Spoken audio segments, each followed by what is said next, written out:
As expected, several events are usually lined up to celebrate the day globally. In Nigeria, the theme for this year's celebration is Building Enduring Peace and Unity, Panacea for Sustainable National Development. The theme is perhaps not unconcerned with the security breaches which has almost characterized our daily lives as Nigerians. From the Lagos Center this Thursday, we shall be focusing our discussion on the security challenges in Nigeria, with particular reference to the abducted girls in Chibok. The discussion this Thursday is actually hinged against the background of protest by women movements in Abuja on Wednesday over the abducted girls in Chibok, and the planned protest by female activists today in Lagos over the same issue. The protest, which is also scheduled to take place in various states in the country coming weeks. Here we have two ladies who are very disturbed with the developments in the country. And in the house this morning, they shall be joining me in the discussion to lend their voice to the issue of the abducted girls. First is Aisha Oyebode. Aisha is the Chief Executive Officer of the Murtala Muhammad Foundation.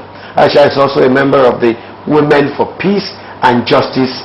Aisha today is being joined by another woman activist, Dupe Killer, who is also a strong advocate for a peaceful Nigeria and the urgent need to get the abducted girls released.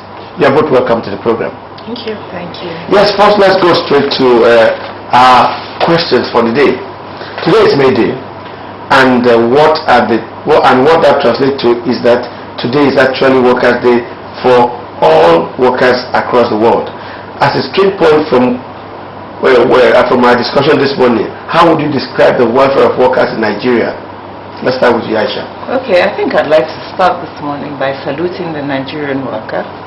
I think that the Nigerian worker has been steadfast.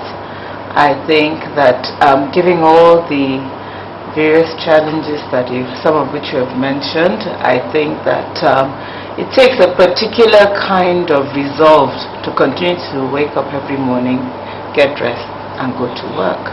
And we have continued to do that. So I'd like to really, really salute the Nigerian workers today. And I'd like to say the conditions of work are challenging, but are they improving? I think so, to a certain extent. Can they be better? Oh, definitely. There's no doubt about it. But it's all about collective responsibility. I'm sure all of us here are employers of labor. And I think it can start with us. And of course, we then start to continue to help to push the larger picture so that the conditions of work are much better than they are. Yes. Okay, so it's the responsibility of everybody to ensure that the workers' welfare is well, protected. Oh, definitely. Okay, Dupe, do you have a different view? Not wildly different from what Aisha said about the state of welfare of the average Nigerian worker. We have many rivers to cross, if I may put it that way. What we can do is to have some sort of byline to guide us, both for the people working, for the employers of labor, for the regulators as well. And that byline, I think, what can cover it, in my opinion, would be dignity of and in labor. So long as we have at the back of our mind that every person working deserves to be to have dignity or derive some sense of dignity, and you can then begin to break that down to many things. What does dignity mean? Like Aisha said, everybody that wakes up, get up to go to work, should derive some sense of fulfillment, enjoyment, and value creation. To do that, this could be empty words in the air if you're not careful. Okay. And to achieve that, there are key things that must be in place to achieve that. And they are not impossible.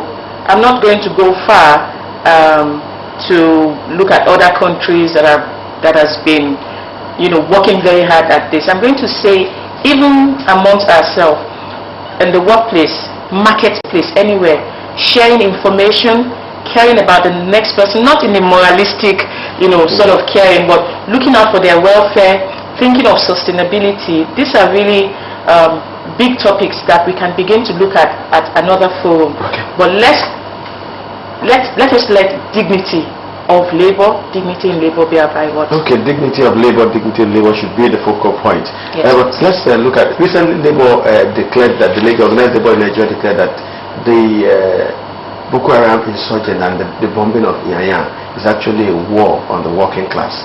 Do you share this view? I think it's a war on the nation. I think we're all under siege. Absolutely. To restrict it only to that, I think, will be oversimplifying it. The young girls who were abducted, are not technically working class. They're students. These are children who are in the process of acquiring, an education. So, this is, and they've all, 234 of them or more have been abducted. So I think it's not, I don't want us to look at it only in a very restrictive way, because then what it then starts to do is you compartmentalize the problem. We can't afford to do that. I think we all need to now take it as this is a national issue. It affects all Nigerians, and we need to look at it so that when we fight back, or when we all stand up, we're standing up together as one, because it's a real issue. It's a hydra-headed problem, and we need all the unity that we can muster so that we can challenge it. Okay. Now let's go to get back to workers.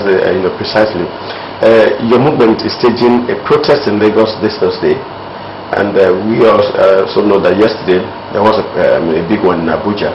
Let us into what precisely motivated this move. Okay, just to clarify, yes, there's this Thursday we have the Stolen Dream movement. It's called Stolen Dreams, and this is the umbrella byline for all of the dreams of Nigerians, children, male, female, all of the dreams of Nigerians that has been squashed, that would not be actualized. And you can take it from anything, from the lack of accountability and probity in this system, from the lack of required focus on education, health, and other basic things that people deserve in this country, from all the way to just this high, shocking disregard for life in the country. Aisha mentioned how we should not compartmentalize. I'll back that up by saying we should be very careful, especially at high levels, some of the utterances that come up. Shockingly and sadly, you found that all of the issues of security are being politicized. The very day, within 24 hours of the bombing at Yanya, there was a lot of gallivanting all over the country, dancing actually. Where is the sense of honor for the dead? Where is the sense of unity? What is going on in this country? We need help. It's as if someone wants to drive everybody crazy. You have to question what is going on.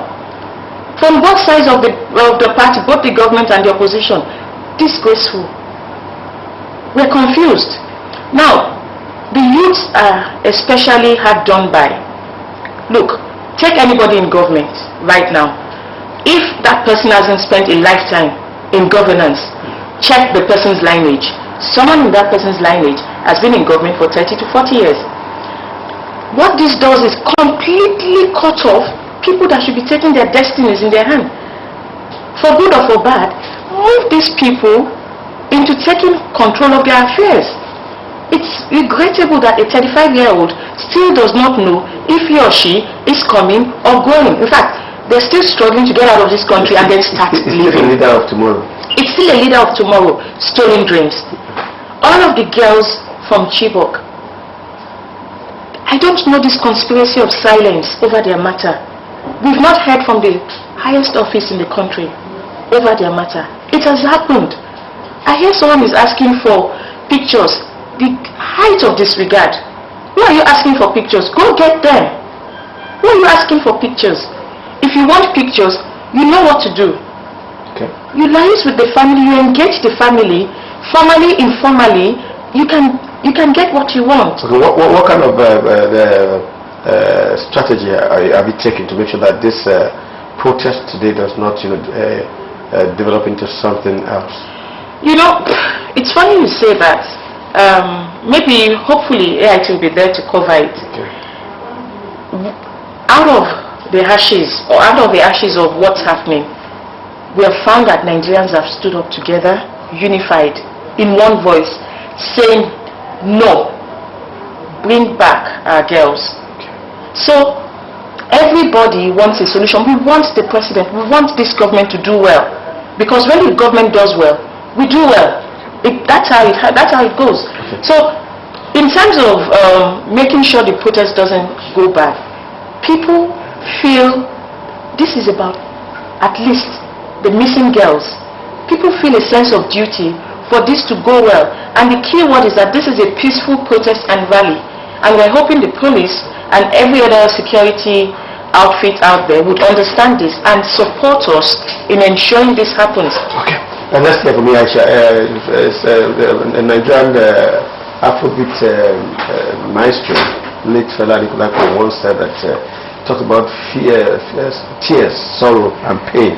That seems to be the cup from which the parents and even Nigerians are drinking from as it relates to this particular issue of the Chibok girls.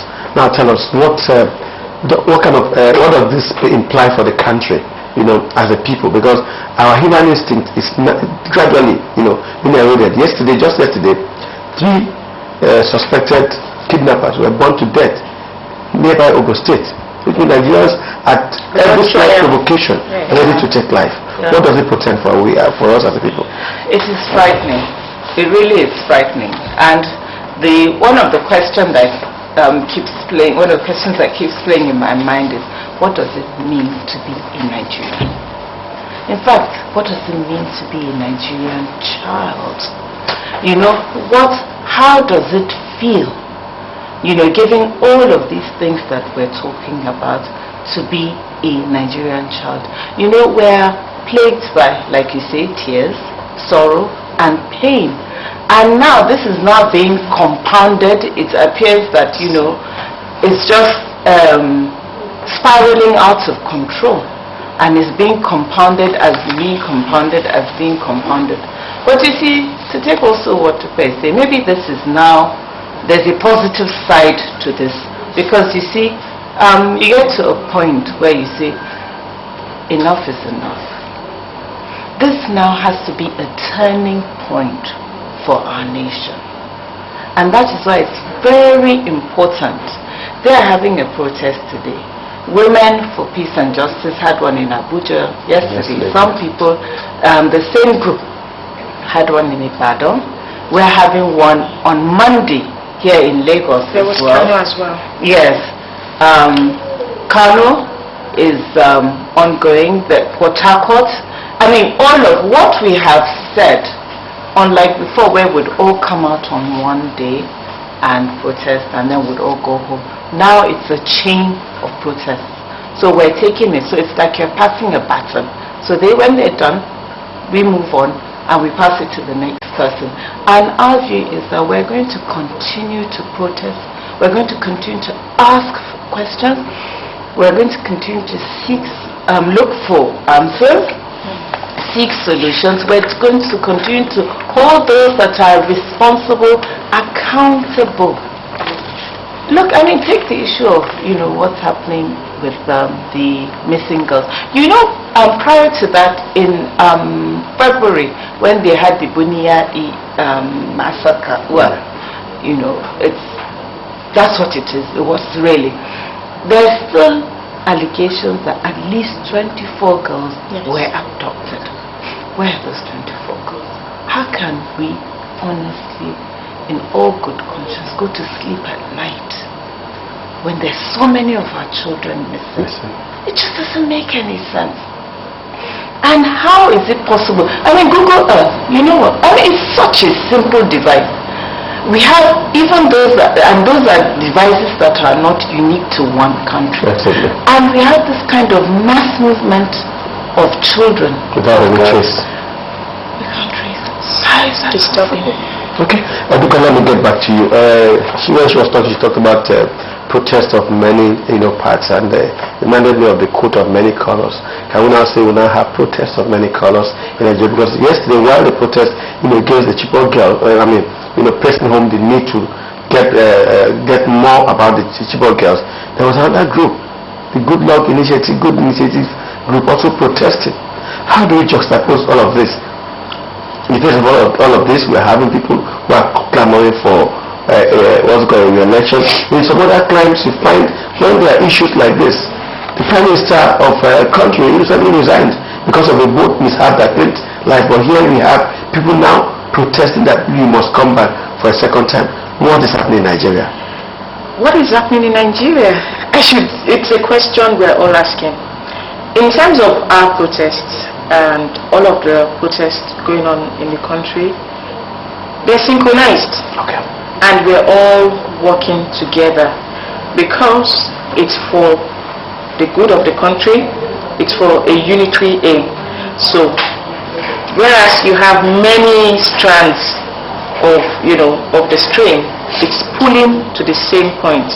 That point is the call for change, the call for accountability, and then the call to make Nigeria the great nation it should be.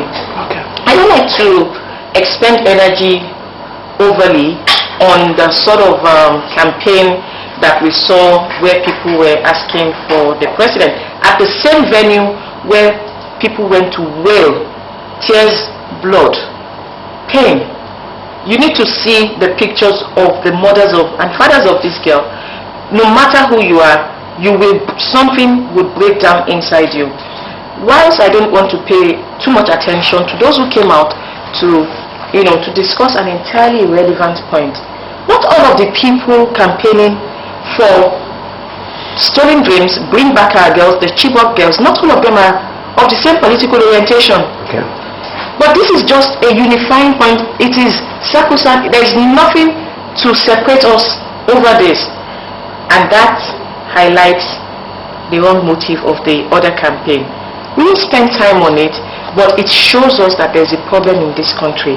Like you said, people's emotions, feelings, sense of right and wrong, basic right and wrong, nothing too deep, is gone.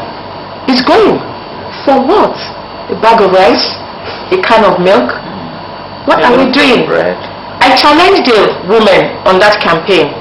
I challenge the men on that campaign to think about what they've just done. History would not forget it. Okay. Aisha, let's get back to the issue of the abducted girls. Today is a Workers' Day, and a lot of labor leaders will be making statements today, messages. What do you expect, to characterize the messages of work, the leaders of a work group today, against the background of the theme for today's celebration?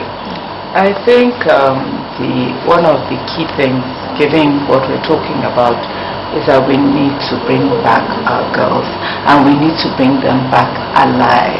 I think that's very important. I think we cannot overemphasize that. We must bring them back alive. And I think we need to start thinking about the girl child, the rights of the girl child. I think we need to start thinking about the rights of people to want to educate their children. Yes, there are different views out there, but those who have taken the decision to educate their children should not now be afraid to do so. And for that to happen, then we need to demand better protection of our children. Our children need to be better protected. How can we have a situation where we had Buniyadi in February? Before then, we had various incidents. How did we not know that these girls needed to be protected? How is that possible? So we need to ask for better protection. We need to ask for better accountability. Look at the amount of money that has been spent on defense in recent times. Where is it going to? That's a big question. We all must begin to ask. Let me, as we gradually wrap up this segment, let me ask this question. What would you say is the future of the Nigerian worker as the country joins their counterparts across the globe to mark the 2014 Workers' Day? The future of the Nigerian worker is really bright. They have to keep believing. They have to stand up for the right things, and also think about all of the issues that relate to the dignity of labor. Okay. I charge the Nigerian worker to be selfless, to understand their role in history, and to do all that's required, including speaking up. Okay, so everybody should speak up to make sure that the worker is protected. If not us, then who? Okay, Aisha, your parting word. Yes, my parting word is when we're looking at the future of the Nigerian worker, we need to look at the future, the leaders of tomorrow, because they are the future of Nigeria. So we must protect the Yes, we tomorrow. must protect, we must educate, and we must equip them so that they can be the future of Nigeria. Okay, thank you very much for doing justice to the topic we have discussed today. Thank you very much. And this morning I've been joined by two wonderful ladies, Aisha Oyebode and Dupe Killer. Both of them are women activists, and they are very much disturbed with the issue of the abducted Chibok girls, and they are also asking that the welfare of the Nigerian worker must become paramount, and government at this point in time must put as top priority the welfare of the workers and the security in the country. I want to thank both of you for being a part of the program this morning. And at this point, I want to hand you over to Abuja, where my colleagues are waiting to conclude the program. My name is Kehinde Ojo. Do have a wonderful day.